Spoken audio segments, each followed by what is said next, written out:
किताब थी, दुआ की किताब बना दिया, समझने की किताब थी, पढ़ने का किताब बना दिया।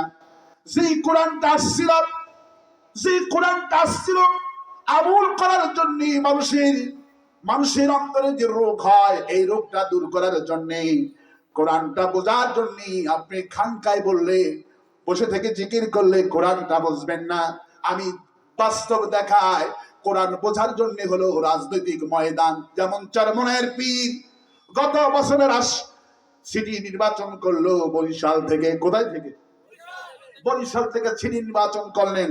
আওয়ামী লীগের 180 জন এমপি, আওয়ামী লীগ চরমনের পীরের মুরিদ। কতজন? 180 জন এমপি চরমনের মুরিদ, 8 জন মন্ত্রী মুরিদ। এবং চরমনের পীরদেরকে এত ভালোবাসা আওয়ামী লীগের লোকেরা যে চরমনের পীরের বিশাল বড় ওদের মাহফিল হয় বছরে 2 বার। সেই মাহফিলে যাতায়াতের জন্য সেই একটা ব্রিজ করে দিলেন, 800 কোটি টাকা খরচ করে দিয়ে ব্রিজ করে দিলেন, যাতে করে চরমনের মাহফিলে লোকেরা তাদের ওয়াজ নসিহত শুনতে আসে। কিন্তু আল্লাহ পাক জাতিকে বুঝালেন কোরআন শরীফ খানকায় কোরআন শরীফের কথা বললে কেউ মারবে না। 180 জন এমপিরা আওয়ামী লীগের মুরিদ, মন্ত্রীগুলি মুরিদ। চরমনের পীর যখন বলল আমি কোরআন দিয়ে আমার সিটিকে আমি সাজাবো, উনি যখন নির্বাচনে দাঁড়াইলেন দুপুর 12টার সময় মুরিদগুলি টুপি আর পাঞ্জাবি সব ফালাইয়া দিয়া নাকে একটা বক্সিং মেরে দিল। চরমনের পীরের নাক থেকে রক্ত পড়ে, চরমনের পীর কান্দে, মুরিদরা কান্দে। আহারে, এই কুলাঙ্গারেরা আমাদের পীরগুলিকে মারলো। এতদিন ছিল মুরিদ, এখন হলো কুলাঙ্গার।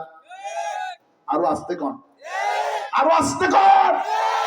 চরমনের পীর থানায় গেল, পুলিশ বললো হুজুর কোথায় মারছে? কই আমার নাকটা দেখি, নাকের বাটামটা ফাটাইছে। ঠিক কিনা? নাক সত্যি সত্যি ফাটাইছে, রক্ত দিয়ে পাঞ্জাবি মেখে গেল। আমি তখন বুঝলাম চরমনের মুরিদ তোমরা বোঝো, পীরেরা বোঝো, জামাত ইসলামী কি এতদিন মারছে। তোমরা রাজপথে আসনি, শুধু খানকায় দাওয়াত দিয়েছো, কেউ মারে নাই। এখন জীবনে প্রথম নির্বাচনে আসছো, একদিনের নির্বাচনে নাকের বাটাম ফাটাই দিল। কোরআন বোঝার জন্য হলো রাজনৈতিক ময়দান। এই জন্য আল্লাহ পাক বলেছেন হাদিস এমন কোন নবী পাঠালাম না সেই নবীরা যখনই দাওয়াত দিয়েছেন তাদেরকে মারে নাই। ইয়া আসরাতান আলাল ইবাদ মা ইয়াতিহিম মির রাসূলিন ইল্লা কানু বিহি ইস্তাহজিউন। আমি এমন কোন নবী পাঠালাম না, এমন কোন রাসূল পাঠালাম না যেই রাসূলকে নবীকে সেই কওমের লোকেরা মারে নাই। কারণ কেন মেরেছে? আপনি কোরআন পড়লে কেউ মারবে না, বরং হাসানুল হাকিম উনি বললেন আমি আমার এলাকায় 10,000 কোরআন শরীফ বিতরণ করেছি। কোরআন শরীফ বিতরণ করলে কেউ মারবে না, কোরআন শরীফ তেলাওয়াত করলে মারবে না। আমাদের কোরআনের পাখি শহীদ আল্লামা সাইদি হুজুর যদি কোরআনের শাসনটা না চাইতো, বলেন তো তাকে জেলখানায় থাকতে হতো নাকি?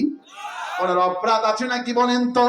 ওনার তো কোনো অপরাধ না। উনি যদি পীর শাস্ত্র বলেন তো বাংলাদেশে সবচেয়ে বড় দরবার তার হয়ে যেত। কিন্তু উনি পীর সাজেন নাই, উনি পীরের ছেলে, দাদা পীর, ওনার বাপ পীর ছিল। উনি পীরগিরি না করে উনি ইকামতে দ্বীনের কাজটুকুন করেছেন। উনি আল্লাহর জমিনে আল্লাহ বলেন ফি কুলুবিহিম মারাদুন, বান্দারে তোমাদের অন্তর সমূহে আছে রোগ, তোমাদের অন্তর সমূহে আছে ব্যাধি, তোমার শারীরিক যত অসুস্থতা আছে এগুলি তুমি ভালো করে তোমার কোনো ফায়দা হবে না। তোমার অন্তরটাকে আগে ভালো করো, অন্তর যদি ভালো হয়ে যায় তোমার জায়গা হবে জান্নাত। এই অন্তর ভালো করতে হলে এই কোরআন লাগবে। রাসূল বলছেন যারা মুমিন এরা হলো কোরআন তেলাওয়াত করবে, যেমন কোরআনে কারীমের শাসন যাবে, তেমন এরা হলো খাঁটি মুমিন। এরা কি মুমিন? এরা খাঁটি মুমিন, এরা কোরআন বিশ্বাস করে। কারণ বিশ্বাসের কথা আল্লাহ পাক এখানে বলছেন। কোরআনে কারীম আমরা তেলাওয়াত করি যেমন, কোরআনে কারীমের শাসনটাও চাই তেমন। কিন্তু ওরা শুধু কোরআন শরীফ খতম করে, কিন্তু কোরআনের শাসন কায়েম হোক চায় না। আবু লাহাব মার্কা হাজি। রাসূল করিম সাল্লাল্লাহু আলাইহি ওয়াসাল্লামের চাচা নাম কি? আবু লাহাব। আবু জেহেল আপন না, কিন্তু আবু লাহাব আপন। কিন্তু আবু লাহাব হাজি এই জন্য বললাম, বিশ্ব নবী জনাবে মুহাম্মদ রাসূলুল্লাহ সাল্লাল্লাহু আলাইহি সাল্লামের কোরআনকে পার্লামেন্টে তারা আইন পাস করেছেন। কোরআনে কারিমের বিরুদ্ধে পার্লামেন্ট আইন পাস করে রাসূলকে পাথর নিক্ষেপ করে উনি পরের দিন খানায় কাবা ধরে বলছেন, লাব্বাইক আল্লাহুম্মা লাব্বাইক, লাব্বাইক লা শারীকা লাক লাব্বাইক, ইন্নাল হামদা ওয়ান নি'মাতা লাক ওয়াল মুলক লা শারীকা লাক। একজন সাহাবী দেখে আবু লাহাব খানায় কাবা তওয়াফ করে। সাহাবী জিজ্ঞেস করল, আবু লাহাব তুমি যে লাব্বাইক লাব্বাইক বলছো, তোমার এই হজ আল্লাহর দরবারে কবুল হবে না। আবু লাহাব খেপে গেলেন, কেন হবে না? বলল, আল্লাহ যে রাসূলের প্রতি কোরআনটা নাজিল করেছিল, তুমি গতকালকে কোরআনে কারিমের বিরুদ্ধে তুমি আর তোমার বন্ধু আবু জেহেল পার্লামেন্ট আইন পাস করেছো, আর এই হাত দিয়া তোমার ভাতিজা মুহাম্মাদের বিরুদ্ধে ৫০টা পাথর উঁচু করে ধরেছো। সুতরাং যে হাত দিয়া কোরআনের বিরুদ্ধে আইন পাস করলা, যে হাত দিয়ে রাসূলকে পাথর নিক্ষেপ করলা, এই হাত দিয়া খানায় কাবা কিয়ামত পর্যন্ত যদি ধরে দোয়া করো, এই দোয়া কবুল হবে না। ওরা কোরআনের বিরুদ্ধে আইন পাস করে। যেই দলটা আল্লাহর আইন চায়, যেই দলটা আল্লাহর আইন চায়, এই দলটাকে ১লা আগস্টে ব্যান করে দিল। আল্লাহু আকবার। ১লা আগস্টে ব্যান করেছে, জামাত ইসলামীকে নিষিদ্ধ করেছে। কিন্তু আল্লাহ পাক বলছেন, জামাতকে নিষিদ্ধ করলি না, ওটা আমার ইসলামকে নিষিদ্ধ করলি। রাসূল করিম সাল্লাল্লাহু আলাইহি ওয়াসাল্লামের রাসূল করিম সাল্লাল্লাহু আলাইহি ওয়াসাল্লামের মক্কা বিজয় এবং আমার দেশে ৫ই আগস্টের বিজয়, ১৯ জায়গায় হাদিসের ভাষ্য অনুযায়ী মিল আছে। আল্লাহু আকবার। রাসূল সাল্লাল্লাহু আলাইহি ওয়াসাল্লামের দলকে আবু জেহেল প্রশাসন ১ তারিখে নিষিদ্ধ করেছিল। রাসূলের মনটা খারাপ হয়ে গেল, আরে আমার ইসলামটা নিষিদ্ধ করে দিল, আর প্রচার করতে পারবো না। আল্লাহ পাক হাবিবকে সান্ত্বনা দিয়ে আয়াত নাযিল করলেন, ইউরিদুনা লিউতফিউ নূরাল্লাহি বিআফওয়াহিহিম ওয়াল্লাহু মুতিম্মু নূরিহি ওয়ালাউ কারিহাল কাফিরুন। হে রাসূল, কাফিরদের দল তোমার দল ব্যান করেছে, তুমি মনটা খারাপ করে দিও না। মুতিম্মু নূরিহি, ওরা মুখের ফু দিয়া তোমার ইসলামকে নিবাইতে পারবে না। এটা মুতিম্মু নূরিহি, এটা আমার ইসলাম, এটা আমার নূর। এই নূর যারা নিবাইতে আসবে, ওদের গোষ্ঠী সুদ্ধা নিবে যাবে। আবু জাহেল বিশ্বনবীর দলকে ব্যান করলেন ১ তারিখে, পতন হলো। বিশ্বনবীকে আল্লাহ বিজয় দিয়েছিলেন ৫ তারিখে সোমবারের দিন, আর আমার দেশেও তো আল্লাহ সোমবারের দিন বিজয় দিয়েছে। ইসলাম যারা নিষিদ্ধ করলো, ইসলাম যারা নিষিদ্ধ করলো, এদের নাম কেউ নেয় না, ওরাই নিষিদ্ধ হয়েছে। আবু জেহেলের নাম পৃথিবীর কেউ নেয় না। যে হাসিনা আওয়ামী লীগ ইসলামকে নিষিদ্ধ করলো, এদের সম্মান বাড়ছে না কমছে? قال رسول الله صلى الله عليه وسلم ان الله يرفع بهذا الكتاب। রাসূলুল্লাহ বলছেন, একটা জাতির যে পতন হয় মূল কারণ হলো কোরআন, আর একটা মানুষের যে সম্মান হয় মূল কারণ হলো কোরআন। আমার সাইদি হুজুরকে যে মানুষ ভালোবাসে, প্রতিদিন হাজার হাজার মানুষ সাইদি হুজুরের কবরে যায়। সেদিন দেখলাম মুর্শিদাবাদ থেকে ৯০০ জন ভারতের মুসলমান এসেছে কবরে, পাকিস্তান থেকে এসেছে। আল্লাহর ওলির কবরে প্রতিটা দিন থেকে দোয়া করার জন্য মানুষ আসে।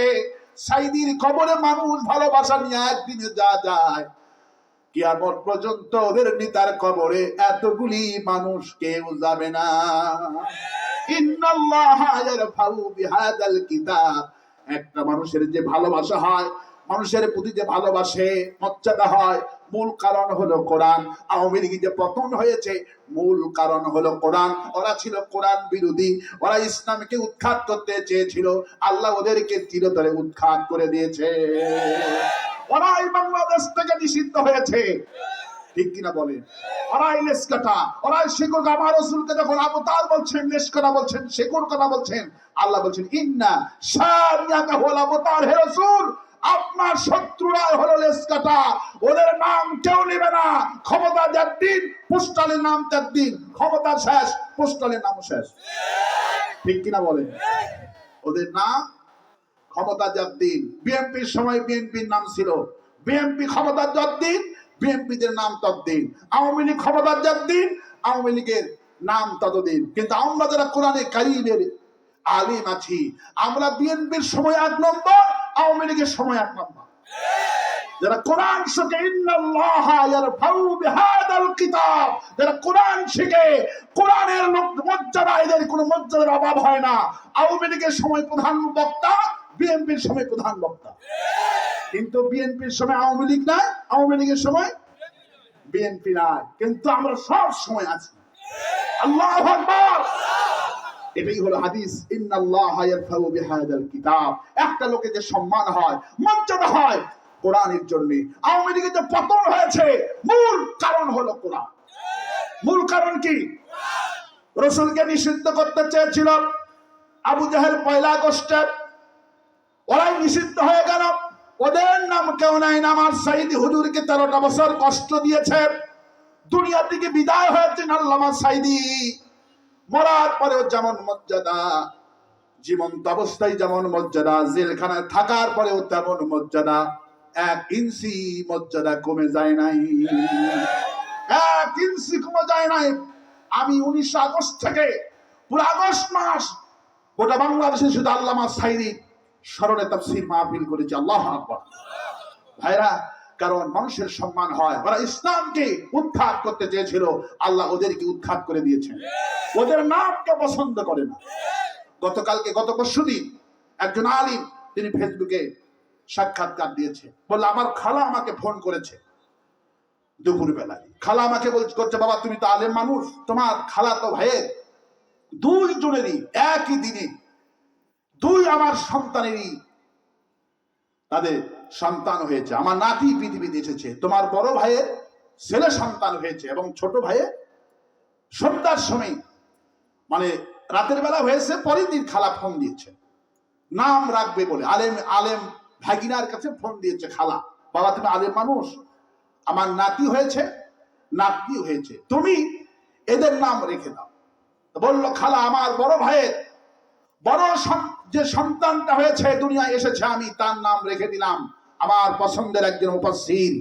গোটা দুনিয়ার মানুষ যাকে ভালোবাসেন, 38,000 গায়েবে জানাজা হয়েছে সারা পৃথিবীতে। আল্লামা সাইদি রাসূলুল্লাহর পরে এত জানাজা পৃথিবীর কারো হয় না। 180টি দেশে তার গায়েবে জানাজা হয়েছে। আল্লাহু আকবার। এবং একজন ব্যক্তির মুক্তির জন্য 192 জন মানুষ জীবন দিয়েছে। পৃথিবীর ইতিহাসে নয়, পৃথিবীর ইতিহাসে নয়, একটা ব্যক্তির জন্য লক্ষ লক্ষ লোক হয়, এটা পৃথিবীর ইতিহাসে নয়। সাইদি কোনোদিন হবে না। আমাদের নামের আগে দ্বিতীয় সাইদি মানুষ লেখে, এগুলি না লেখাই ভালো। সাইদি দ্বিতীয় সাইদি আর কোনোদিন হবে না।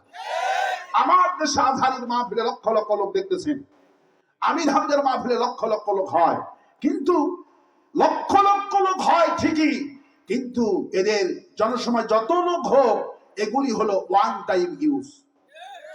আমি যদি ভুল বলি আপনারা বলবেন যে আপনারা ভুল বলতেছেন।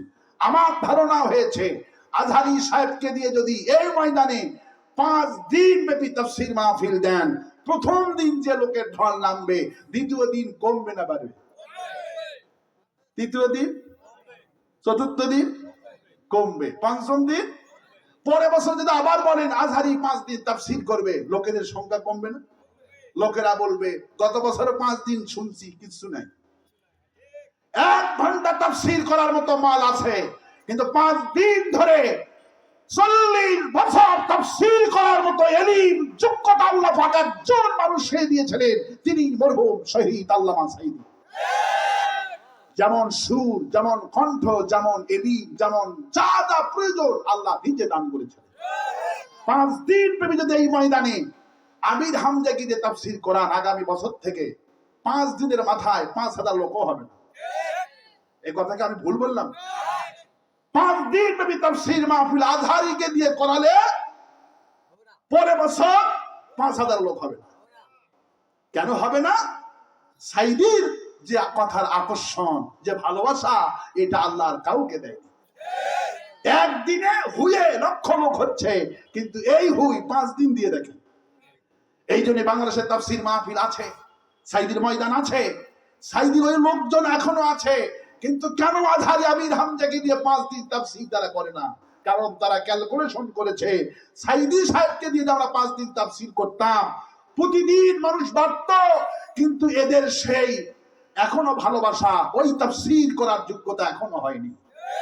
5 দিন এই জন্য এদেরকে কাউকে দিয়ে, আমাদের কাউকে দিয়ে সাইদি সাহেবের মাহফিল যারা করতো, সেই নেতারা, সেই মানুষগুলি এখনো আছেন, কিন্তু কাউকে দিয়ে লাগাতার 5 দিন ব্যাপী তাফসীর আয়োজন করে না। কারণ তারা হিসাব করেছে 5 দিন তাফসীর করলে লোক হবে না, একদিন হবে, কিন্তু 5 দিন হবে না। আলহামদুলিল্লাহ, আপনাদের ধন্যবাদ, আপনাদেরকে সহি কথা বোঝার জন্য আমার চিন্তার সাথে আপনাদের চিন্তা এক। আল্লাহু আকবার।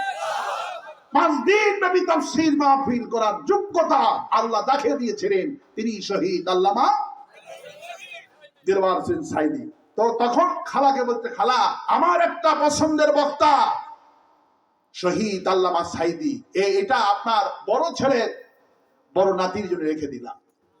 খালা বলছে আলহামদুলিল্লাহ, খুবই সুন্দর, আমার পছন্দ। বলছে বাবা এখন যে বিয়ে হয়েছে ছোট ছেলে, এরা নাম দিবা না? তখন বলছে খালা এই মেয়ে সন্তানের জন্য নাম রেখে দিলাম হাসিনা। কি রেখে দিলাম? হাসিনা। তখন বলছে খালা নাকি 30 সেকেন্ড চুপ ছিল। খালা 30 সেকেন্ড পর বলছে তুই আলিম না জালিম? বলল কেন? বললে হাসিনা যে রেখছিস প্রথমটা সাইদি, ওটা আমারও পরিবারের মানুষ, আমি তার ওয়াজ শুনি, তোমার নানাও শুনতো তার ওয়াজ, আমরা সবাই শুনি, ওটা পছন্দ, কিন্তু হাসিনা তো পছন্দ না। তুই জানিস বাবা? বলে কি? বলে গত পরশুদিন 31 তারিখ ফলাফল স্কুলে দিয়েছে, একটা মেয়ে বেহুশ হয়ে পড়ে গেছে। কেন বেহুশ হয়ে গেল? আওয়ামী লীগের একটা চেয়ারম্যানের তার মেয়ের নাম ছিল হাসিনা, সে স্কুলে ফার্স্ট হয়েছে, তারপরে বেহুশ হয়েছে। স্কুলের সমস্ত ছাত্র ছাত্রী শুধু বলছে পালাইছে রে পালাইছে, পালাইছে রে পালাইছে। তখন মেয়েটা সহ্য করতে পারেনি, অজ্ঞান হয়ে পড়ে গেছে। বলে আব্বা নামটা চেঞ্জ করিন, শুধু কয় পালাইছে। বলে মা পালাইছে তা তোমার সমস্যা কি? আব্বা পালাইছে তুমি জানো না? হাসিনা পালাইছে। কে পালাইছে? হাসিনা পালাইছে। এই জন্যই হাসিনার কথা বলে না, আমার নামটা হাসিনা রাখছো, এই জন্য শুধু সবাই বলে পালাইছে রে পালাইছে। আব্বা দয়া করে নামটা চেঞ্জ করেন, কারণ এই জন্য আওয়ামী লীগের কোন লোকেরা নিজের সন্তানের নাম হাসিনা রাখে না, ওরা জানে এই নাম গজবি নাম। সাইদি হুজুরি করার নিষিদ্ধ করলো, ওয়াজ মাহফিল জেলখানায় নিয়ে গেল, সম্মান বেড়ে গেছে। ইন্নাল্লাহা ইয়ারফাউ বিহাদাল কিতাব, একটা জাতির যে সম্মান হয়, একটা জাতির যে মর্যাদা হয় কোরআনে কারিমের জন্য, আল্লামা সাইদি যে কোরআনের বুলবুলিতে উনি ছিলেন, এই জন্য সম্মানটা এত বেড়ে গেল।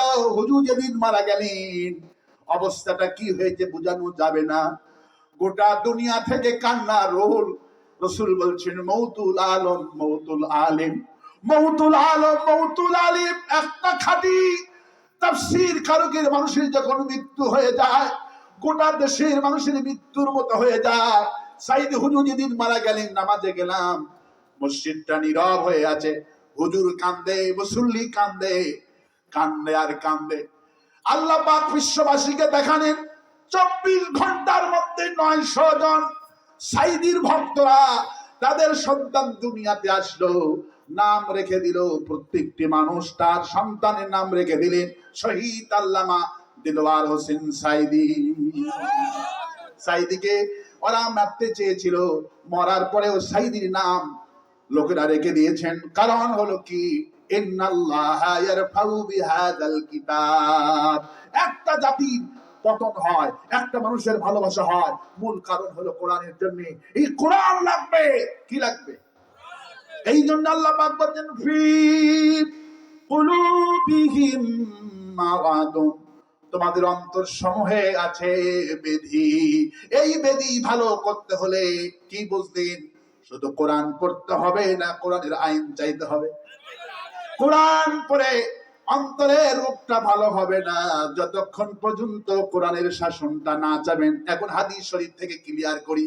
রাসূলুল্লাহর ব্যাখ্যায় বলেছেন, মুমিন হলো তারা যারা কোরআন শরীফ পড়ে, কোরআন শরীফের শাসনও চায়, এরা হলো খাঁটি মুমিন। এদের দৃষ্টান্ত রাসূলুল্লাহ বললেন লেবুর মতো। কিসের মতো? লেবুর মতো। লেবু খাইতেও মজা, লেবুর ঘ্রাণও সুন্দর। কারণ লেবুর কথা রাসূল বলছেন কেন? লেবু খাইতেও মজা, লেবুর ঘ্রাণও সুন্দর। ওরা হলো মুনাফিক যারা কোরআন শরীফ পড়ে কিন্তু কোরআনের শাসন চায় না। রাসূলুল্লাহ বলছেন এদের দৃষ্টান্ত হলো মাকাল ফল। কি ফল? মাকাল ফল। কারণ মাকাল ফল দেখতেই শুধু সুন্দর, কিন্তু মাকাল ফল খাওয়া যায় না, ভেতরে যেটা আছে দুর্গন্ধ। মুনাফিকের দৃষ্টান্ত হলো মাকাল ফল।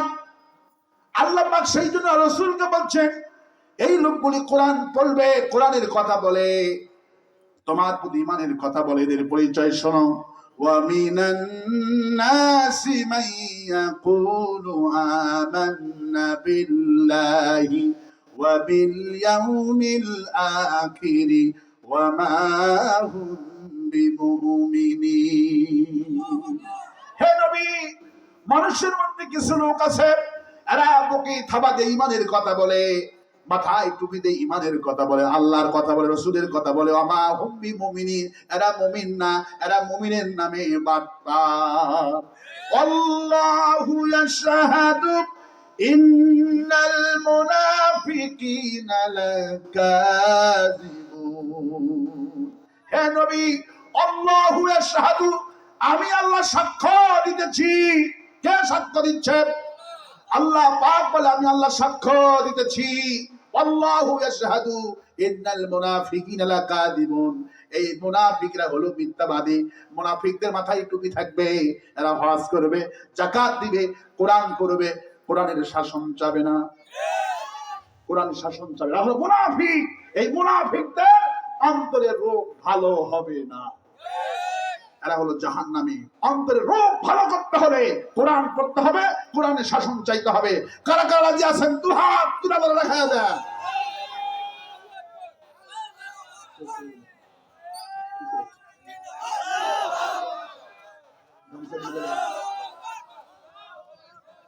আল্লাহ কবুল করুন বলে আমি। এই মাহফিল প্রতি বছর হোক, আপনারা জানতো। কারা কারা আছেন হাত তুলে দেখান। আলহামদুলিল্লাহ। হালাল দিক থেকে এই ঈদগাহের উন্নয়নের জন্য সবাই মুক্ত হস্ত দান করেন। মেয়েরা দেবেন, ছেলেরা দেবেন, সবাই দেবেন। মহিলা প্যান্ডেলে মহিলারা কালেকশন করে, আর ভাইদের প্যান্ডেলে সবাই রুমাল যাবে। যার কাছে যা আছে কেউ মাহরুম করবেন না। আমাদের দল, আমাদের কোরআনের কর্মী যারা, নিজের 5% দিয়ে কোরআনের কর্মী হতে হয়। ঠিক কিনা বলেন? আমরা আল্লাহর জন্য এসেছি। কার জন্য এসেছি? আল্লাহর জন্য এসেছি। আমরা দিয়ে আমরা দল করি, আর ওরা নেওয়ার জন্য দল করে। ঠিক কিনা? আমাদের মাহফিলে আমরা আসি, আমরা নিজের পকেট থেকে দান করি। আমরা সেই মুসলমান। বাইরে চাদর নিয়ে যাচ্ছে, সবাই দান করে। একটু জিকির করেন লা ইলাহা লা ইলাহা। কে উঠবেন না? আর দোয়া হলো খুলিবা, দোয়া হলো মানুষের মগজ। আজকের মাহফিলের মূল মেডিসিন হলো, মূল জিনিস হলো দোয়া। আমরা আল্লাহর কাছে আজকে দোয়া করব। দেশের অবস্থা ভালো নয়, দেশে নির্বাচন হবে না, সেটা আমি বলতে চেয়েছিলাম, কিন্তু রাত 12টা বেজে গেছে, আমি আর বলতে পারলাম না। অনেকগুলো তথ্য ছিল। ভাইরা সবাই দেন, একটু জিকির করেন লা ইলাহা লা ইলাহা। দ্রুত বেগে যান ভাইরা, আরো আরো আরো এদিকে আসেন। ওখানে তো লোক কম, এখানে আসেন, মাঝখানে আছেন, চাদর নিয়ে মাঝখানে আসেন। একটু জিকির করেন লা ইলাহা লা ইলাহা লা ইলাহা ইল্লাল্লাহু মুহাম্মাদুর রাসূলুল্লাহ। আমি এখন আপনাদেরকে নিয়ে আল্লাহর কাছে দোয়া করব। মাইক ভালো পাচ্ছি না, মাইক আলাদের ব্যবসা হলো বক্স, আর বক্স হলো বক্তার কণ্ঠ নষ্ট করে 1 নম্বর ওষুধ। এই বক্স কণ্ঠ বিকৃতি করে। ওই হরেন লাগবে, কিন্তু এরা হরেন দিতে পারেন না। আমি তো বলেছি হরেন, হরেন দেখা দিন, কই হরেন, কিন্তু এরা শুনবে না। এদের মূল ব্যবসা হলো বক্স। এই বক্স বক্তার কণ্ঠকে যা বলেন তা উল্টে শোনায়, বিকৃতি করে। ওই হরেন লাগবে। কোন জনসভায় আমাদের আল্লামা সাঈদী রহমত কোনদিন এই বক্স ইউজ করেননি, হরেন ইউজ করেছে। কিন্তু এরা, এদের মূল ব্যবসার পুঁজি হলো এই বক্স। এই বক্স যেখানে, সেখানে আলোচনা ধ্বংসের দ্বার প্রান্তে এসে যাবে। কারণ এরা বক্স দিয়ে মাহফিলগুলো ধ্বংস করে। শ্রুতি মধুর কথা আলোচনা করতে পারলাম না, আমি যেভাবে উপস্থাপন করি সেইভাবে এখানে করতে পারলাম না। কারণ করেছি, আপনারা শুনতে পারেননি, আবার আমিও লাউড দিতে পারিনি এই বক্সের কারণে। এই বক্স হলো মারাত্মক ক্ষতিকর। ভেতরে কিন্তু কোনো আওয়াজ নাই, ভেতরে কোনো আওয়াজ নাই। বাহিরে 3টা হরেন দিয়েছে, আর এই 2 বক্স দিয়ে এই মাহফিল কন্ট্রোল করছে। ওই মাইকগুলি শুধু শো লাগাইছে, সব শো। মানে এদের মূল কাহিনী হলো এই 2টা বক্স দিয়ে মাহফিল কন্ট্রোল হয়। এত বড় মাহফিল, বক্স হরেন দিতে হবে, কিন্তু এদের হরেন দিতে পারে না। এরা শুধু বক্স দিয়ে মাহফিলগুলো ধ্বংসের দ্বার প্রান্তে নিয়ে যায়। আমার ভাইয়েরা, আমি আমার থেকে চেষ্টা করেছি আপনাদেরকে বোঝানোর জন্য। অন্তরের রোগের ওষুধের উপর আমি একটা বিষয় আপনাদেরকে বোঝানোর চেষ্টা করেছি।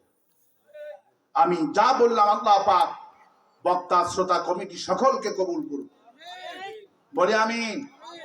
আর কোন ঘোষণা আছে? আমি দোয়া করি। আর কোন ঘোষণা আছে? আগামীকালকের মাহফিল কথা আপনারা জানেন না সবাই?